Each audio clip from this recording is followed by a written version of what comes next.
इतना विशाल, इतना सुंदर, इतनी भव्यता।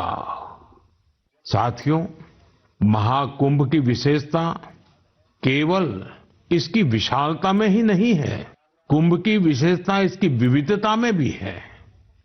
इस आयोजन में करोड़ों लोग एक साथ एकत्रित होते हैं।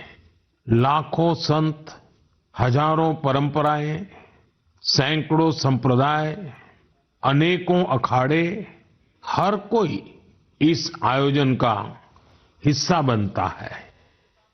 कहीं कोई भेदभाव नहीं दिखता है, कोई बड़ा नहीं होता है, कोई छोटा नहीं होता है। अनेकता में एकता का ऐसा दृश्य विश्व में कहीं और देखने को नहीं मिलेगा। इसलिए हमारा कुंभ एकता का महाकुंभ भी होता है। इस बार का महाकुंभ भी एकता के महाकुंभ के मंत्र को सशक्त करेगा। मैं आप सबसे कहूंगा, जब हम कुंभ में शामिल हो तो एकता के इस संकल्प को अपने साथ लेकर वापस आए। हम समाज में विभाजन और विद्वेष के भाव को नष्ट करने का संकल्प भी लें। अगर कम शब्दों में मुझे कहना है तो मैं कहूंगा, महाकुंभ का संदेश, एक हो पूरा देश। महाकुंभ का संदेश, एक हो पूरा देश। और अगर दूसरे तरीके से कहना है तो मैं कहूंगा, गंगा की अविरल धारा, न बटे समाज हमारा। गंगा की अविरल धारा, न बटे समाज हमारा। साथियों, इस बार प्रयागराज में देश और दुनिया के श्रद्धालु डिजिटल महाकुंभ के भी साक्षी बनेंगे। डिजिटल नेविगेशन की मदद से आपको अलग अलग घाट, मंदिर, साधुओं के अखाड़ों तक पहुंचने का रास्ता मिलेगा। यही नेविगेशन सिस्टम आपको पार्किंग तक पहुंचने में भी मदद करेगा। पहली बार कुंभ आयोजन में एआई चैटबॉट का प्रयोग होगा। एआई चैटबॉट के माध्यम से 11 भारतीय भाषाओं में कुंभ से जुड़ी हर तरह की जानकारी हासिल की जा सकेगी। इस चैटबॉट से कोई भी टेक्स्ट टाइप करके या बोलकर किसी भी तरह की मदद मांग सकता है। पूरा मेला क्षेत्र को एआई पावर्ड कैमरा से कवर किया जा रहा है। कुंभ में अगर कोई अपने परिचित से बिछड़ जाएगा तो इन कैमरों से उन्हें खोजने में भी मदद मिलेगी। श्रद्धालुओं को digital lost and found centre की सुविधा भी मिलेगी।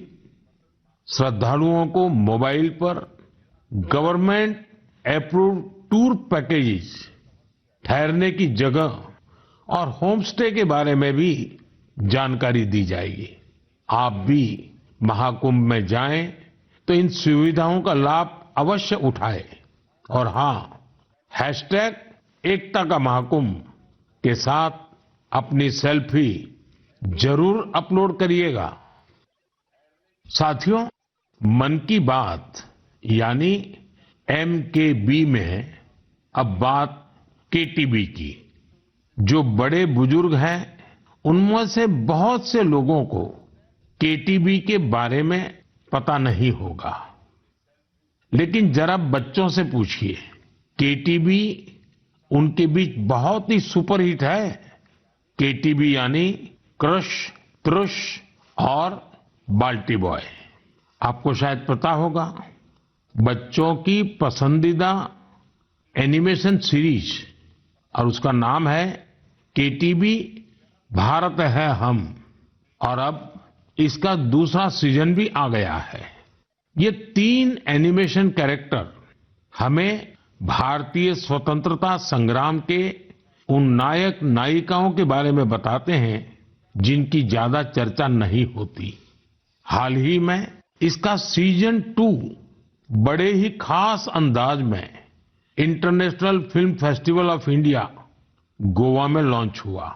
सबसे शानदार बात यह है कि ये सीरीज न सिर्फ भारत की कई भाषाओं में बल्कि विदेशी भाषाओं में भी प्रसारित होती है। इसे दूरदर्शन के साथ साथ अन्य ओटीटी प्लेटफॉर्म पर भी देखा जा सकता है। साथियों, हमारी एनिमेशन फिल्मों की, रेगुलर फिल्मों की, टीवी सीरियल्स की पॉपुलैरिटी दिखाती है कि भारत की क्रिएटिव इंडस्ट्री में कितनी क्षमता है। यह इंडस्ट्री न सिर्फ देश की प्रगति में बड़ा योगदान दे रही है, बल्कि हमारी इकोनॉमी को भी नई ऊंचाइयों पर ले जा रही है। हमारी फिल्म एंड एंटरटेनमेंट इंडस्ट्री बहुत विशाल है। देश की कितनी ही भाषाओं में फिल्में बनती हैं, क्रिएटिव कंटेंट बनता है। मैं अपनी फिल्म और एंटरटेनमेंट इंडस्ट्री को इसलिए भी बधाई देता हूं क्योंकि उसने एक भारत श्रेष्ठ भारत के भाव को सशक्त किया है। साथियों, वर्ष 2024 में हम फिल्म जगत की कई महान हस्तियों की 100वीं जयंती मना रहे हैं। इन विभूतियों ने भारतीय सिनेमा को विश्व स्तर पर पहचान दिलाई। राज कपूर जी ने फिल्मों के माध्यम से दुनिया को भारत के सॉफ्ट पावर से परिचित कराया। रफी साहब की आवाज में वो जादू था जो हर दिल को छू लेता था। उनकी आवाज अद्भुत थी। भक्ति गीत हो या रोमांटिक सॉन्ग्स, दर्द भरे गाने हो, हर इमोशन को उन्होंने अपनी आवाज से जीवंत कर दिया। एक कलाकार के रूप में उनकी महानता का अंदाजा इसी से लगाया जा सकता है कि आज भी युवा पीढ़ी उनके गानों को उतनी ही शिद्दत से सुनती है। यही तो है टाइमलेस आर्ट की पहचान। अक्कीनेनी नागेश्वर राव गारू ने तेलुगु सिनेमा को नई ऊंचाइयों तक पहुंचाया है। उनकी फिल्मों ने भारतीय परंपराओं और मूल्यों को बखूबी प्रस्तुत किया। तपन सिन्हा जी की फिल्मों ने समाज को एक नई दृष्टि दी। उनकी फिल्मों में सामाजिक चेतना और राष्ट्रीय एकता का संदेश रहता था। हमारी पूरी फिल्म इंडस्ट्री के लिए इन हस्तियों का जीवन प्रेरणा जैसा है। साथियों, मैं आपको एक और खुशखबरी देना चाहता हूं।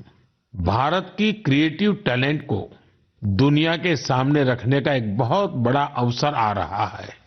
अगले साल हमारे देश में पहली बार world audio visual entertainment summit यानी वेव्स समिट का आयोजन होने वाला है। आप सभी ने दावोस के बारे में सुना होगा, जहां दुनिया के अर्थ जगत के महारथी जुटते हैं। उसी तरह वेव्स समिट में दुनिया भर के मीडिया और एंटरटेनमेंट इंडस्ट्री के दिग्गज, क्रिएटिव वर्ल्ड के लोग भारत आएंगे। यह समिट भारत को ग्लोबल कंटेंट क्रिएशन का हब बनाने की दिशा में एक महत्वपूर्ण कदम है। मुझे यह बताते हुए गर्व हो रहा है, इस समिट की तैयारी में हमारे देश के यंग क्रिएटर्स भी पूरे जोश से जुड़ रहे हैं।